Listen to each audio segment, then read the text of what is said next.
Hello everyone, this is देव। तो मैं आज इस चैनल के माध्यम से मैं अपना बीपीएससी इंटरव्यू का एक्सपीरियंस शेयर करने वाला हूं। तो चलिए देखते हैं। तो जैसा कि आप लोग देख पा रहे होंगे कि मेरा जो इंटरव्यू था वो 2 अगस्त को था और ग्रेजुएशन का सब्जेक्ट मेरा वो मैकेनिकल इंजीनियरिंग है और ऑप्शनल मेरा ज्योग्राफी था। मेरा इंटरव्यू लगभग 15 मिनट के आसपास चला था। तो आइए देखते हैं क्या प्रोसीजर है। सबसे पहले यदि जैसे ही आप इंटर करेंगे तो गेट के पास ही आपका मोबाइल वगैरह जो भी है उसे रखवा लिया जाएगा और इसके बाद सबसे पहले आपका कोरोना टेस्ट होगा। ठीक है, ये आपका कोरोना टेस्ट होगा। इसके बाद फिर आप बिल्डिंग में जा सकते हैं, मेन बिल्डिंग जो है जहाँ पे कि इंटरव्यू होता है और वेरिफिकेशन होता है। 30 मिनट के आसपास वेरिफिकेशन होगा। इसके बाद आपको एक कोड दिया जाएगा, वो कोड लेके इसके बाद आप जाएंगे इंटरव्यू देने के लिए। देखिए, ये मिनिमम डॉक्यूमेंट है, इतना तो आपके पास होना ही चाहिए। प्लीज़ आप कोई भी कोताही मत कीजिएगा डॉक्यूमेंट में, इतना ज़रूर से ज़रूर आप लेके जाएंगे। यहाँ पे ये जो वैक्सीन सर्टिफिकेट है इसे आप छोड़ सकते हैं, इससे कोई दिक्कत नहीं है। तो चलिए देखते हैं कि कौन कौन सा क्वेश्चन मेरे से पूछा गया। जैसे ही आप एंटर करेंगे रूम में, इंटरव्यू रूम में, तो वहाँ आपको जो कि चेयरमैन होंगे वो आपको पता चल जाएगा। उसके बाद जब मैं पहुँचा तो मुझे बोला गया कि आप अपना मास्क उतारना चाहते हैं तो उतार सकते हैं। तो मैंने मास्क अपना उतार लिया। इसके बाद फिर बैठने के लिए बोला गया। तो फिर मेरा स्टार्ट हुआ, फिर क्वेश्चन आंसर। उन्होंने मुझसे ये भी पूछा कि आपने वैक्सीन लिया है क्या। तो मैंने बताया कि सर मेरे एरिया में वैक्सीन की शॉर्टेज है तो नहीं मिल पा रहा है अभी। तो बोले कि अच्छा ठीक है। फिर मेरे से ग्रेजुएशन का सब्जेक्ट पूछा गया और आपने ग्रेजुएशन कब किया ये पूछा गया। जैसे कि तो मैंने बताया कि मैंने मैकेनिकल इंजीनियरिंग से अपना बीटेक किया है और जब भी मैंने किया था तो वो बताया। इसके बाद मुझसे पूछा गया कि आपका ऑप्शनल सब्जेक्ट कौन सा है। तो मैंने बताया कि मेरा ज्योग्राफी ऑप्शनल है। तो फिर उन्होंने बताया कि अच्छा, तो ज्योग्राफी आप रखे हुए हैं तो इसका ये बदलने का क्या रीज़न है। तो मैंने बताया कि सर ये टेक्निकल सब्जेक्ट जो होता है वो बहुत ही ज़्यादा लेंदी हो जाता है।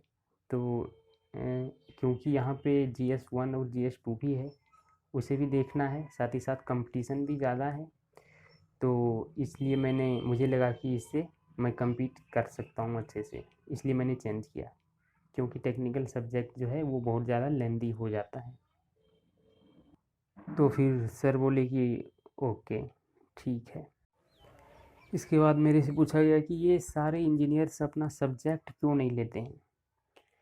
तो मैंने बताया कि सर ये टेक्निकल सब्जेक्ट जो होता है वो बहुत ज़्यादा लेंदी होता है, तो इसलिए शायद नहीं लेते हैं। इसके बाद बोले कि अच्छा, तो आपका यदि ज्योग्राफी ऑप्शनल है तो आप ज्योग्राफिकल मेथड से बिहार को डिफाइन कीजिए। तो मैंने बताया कि सर ये ट्रॉपिकल जोन में, सॉरी, ये टेम्परेट जोन में लाई करता है। फिर मैंने बताया कि सर ये 24 डिग्री से 27 डिग्री नॉर्थ और 83 डिग्री से 88 डिग्री ईस्ट ये है लॉन्गिट्यूड और लेटीट्यूड। तो बोले अच्छा है। इसके बाद फिर उन्होंने बताया कि ये बिहार का टाइम जोन क्या है। तो मैंने बोला कि सर बिहार का या इंडिया का। तो उन्होंने बताया कि उन्होंने बोला कि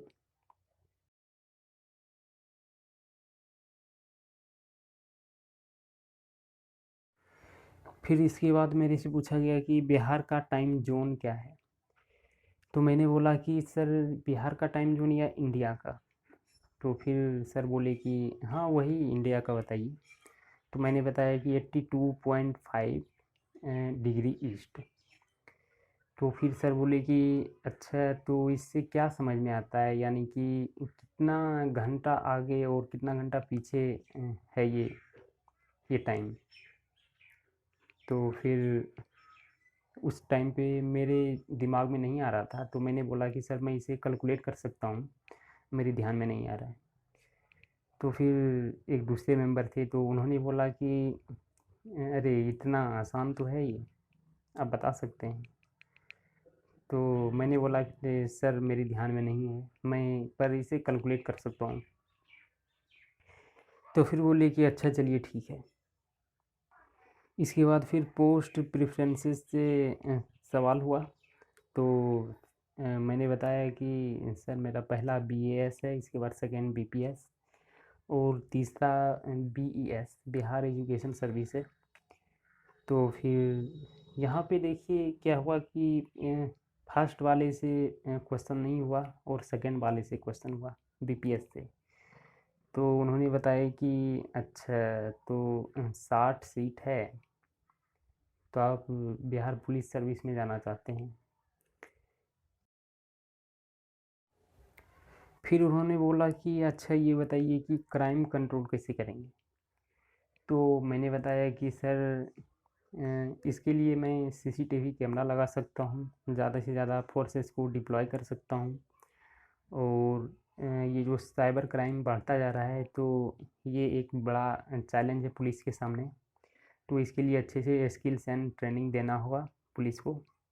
तो इस तरह से तो फिर सर बोले कि नहीं कुछ इनोवेटिव बताइए, कुछ नया बताइए। तो फिर मेरे पास इसका आंसर नहीं था इसके बाद, तो मैंने छोड़ दिया फिर।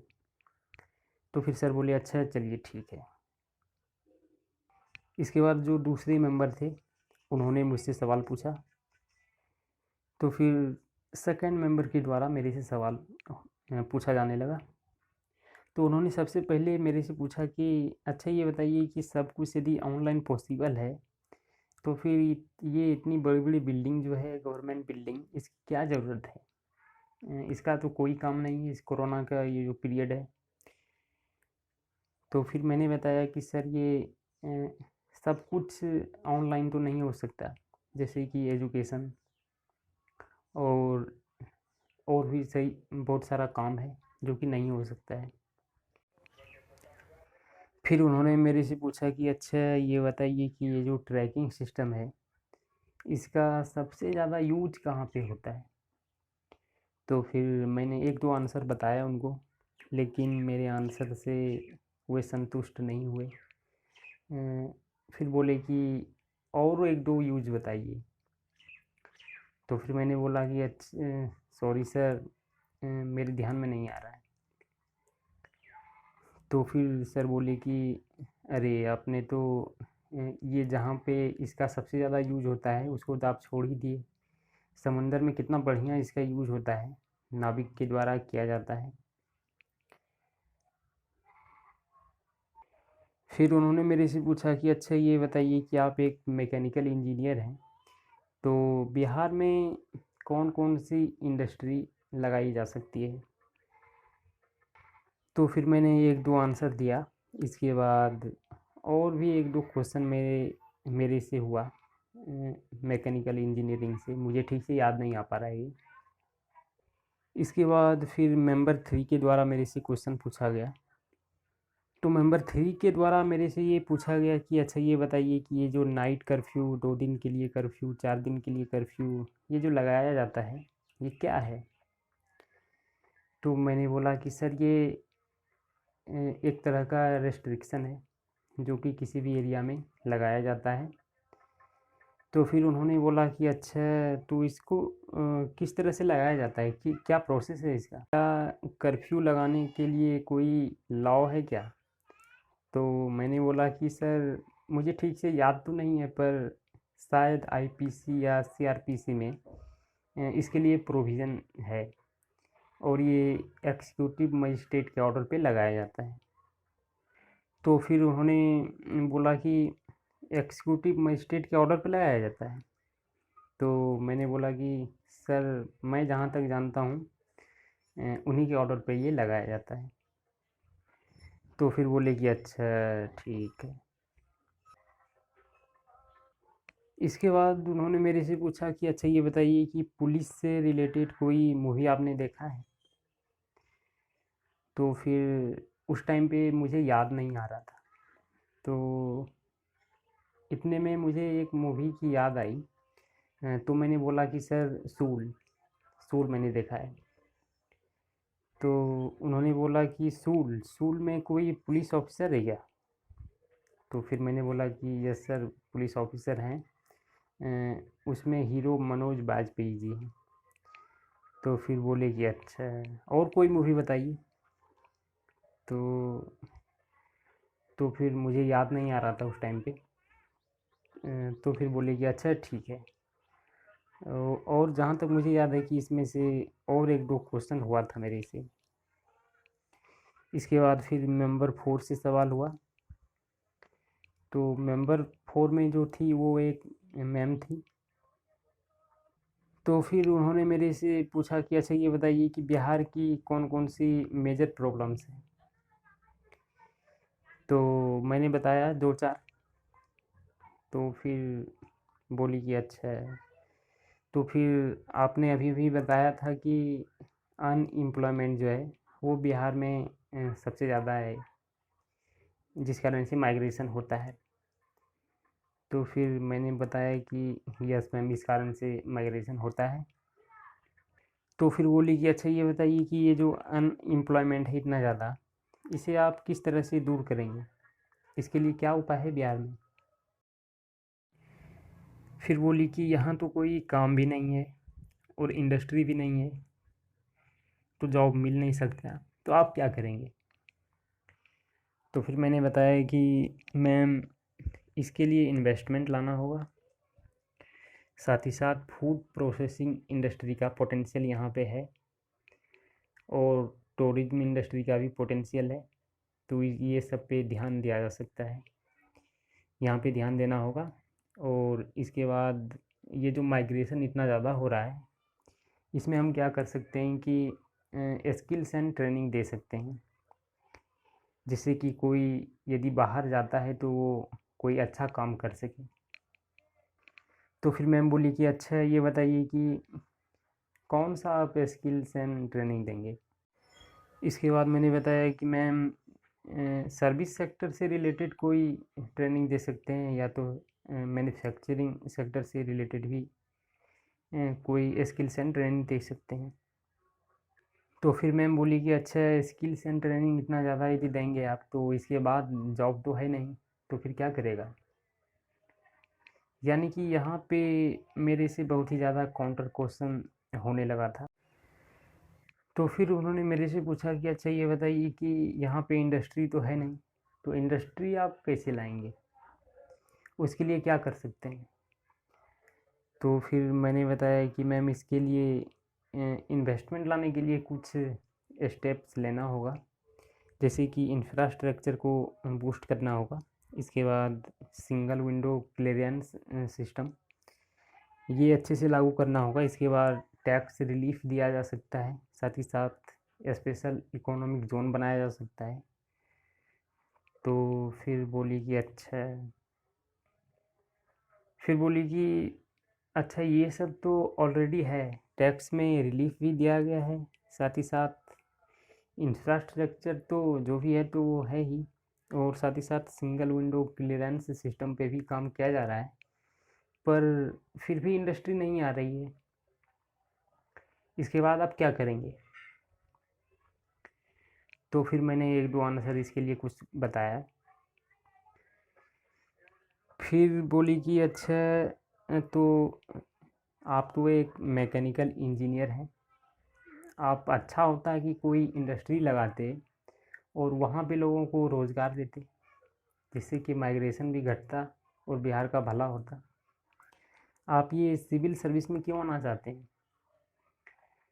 तो फिर मैंने बताया कि मैम, वहाँ पे मैं किसी एक सेक्टर के लिए ही काम कर सकता हूँ, और सिविल सर्विस में मैं आने के बाद इसके लिए अच्छे से काम कर पाऊँगा। यहाँ पे जो मेरा काम करने का दायरा होगा वो बहुत बड़ा होगा, तो मुझे लगता है कि मैं यहाँ पे उनके लिए कुछ ज़्यादा अच्छा कर सकता हूँ। फिर बोली कि अच्छा, आप यहाँ पे बिहार में कौन कौन सी इंडस्ट्री लगाना चाहेंगी? तो मैंने बोला कि मैम, बिहार के लिए सबसे suitable industry food processing industry हो सकता है, क्योंकि यहाँ पे एक अच्छा रॉ मटेरियल भी है उसके लिए, और साथ ही साथ चीप लेबर भी है, और फिर इंफ्रास्ट्रक्चर भी अच्छा है। और फिर मैंने बताया कि शुगर इंडस्ट्री लगाया जा सकता है, साथ ही जूट इंडस्ट्री और पेपर इंडस्ट्री भी लगाया जा सकता है यहाँ पे। तो फिर मैम बोली कि नहीं, कुछ इनोवेटिव बताइए, कुछ नया आप बताइए, ये सबसे जॉब नहीं मिलने वाला है। तो फिर मैं इसके बाद कुछ नया नहीं बता पाया, मेरे ध्यान में नहीं आ रहा था। फिर बोली कि अच्छा, ये बताइए कि ये क्राइम क्यों है बिहार में इतना ज़्यादा? तो फिर मैंने बोला कि मैम, इसमें सबसे बड़ा कारण ये अनएम्प्लॉयमेंट है। जैसे ही मैंने बोला कि अनएम्प्लॉयमेंट, तो फिर बोली कि अच्छा है, तो अनएम्प्लॉयमेंट है तो क्या अ, इतना ज़्यादा है तो क्या सब लोग क्राइम ही करने लगते हैं? तो सब लोग क्रिमिनल ही बन जाएगा? तो फिर मैंने बताया कि मैम, जितना हो सके ज़्यादा से ज़्यादा एम्प्लॉयमेंट देने का कोशिश कर सकते हैं, जितना हो सकता है। तो फिर बोली कि ओके, आपका इंटरव्यू हो गया, आप जा सकते हैं। और लास्ट में जाते जाते मैं आप लोगों को एक बात बता दूं कि देखिए, इंटरव्यू का जो रूम है वो छोटा सा ही रहता है। देखिए, जैसे कि इस तरह से हुआ ये, और आप यहाँ रहेंगे, और एक मेंबर यहाँ पे थे, और चेयरमैन यहाँ पे थे, उनके आगे एक यहाँ पे रखा हुआ था बीट, उसमें लिखा हुआ था चेयरमैन। तो आप इंटर करते ही उसे उनको पहचान सकते हैं। तो और दो मेंबर यहाँ पे थे, और आप इधर से इंटर करेंगे। तो सबसे पहले चेयरमैन सर को ग्रीट करेंगे, इसके बाद फिर जितने भी मेंबर हैं सबको बारी बारी से ग्रीट कर सकते हैं। इसके बाद आपको फिर बैठने के लिए बोला जाएगा, तो आप बैठ के इसके बाद थैंक यू बोलेंगे।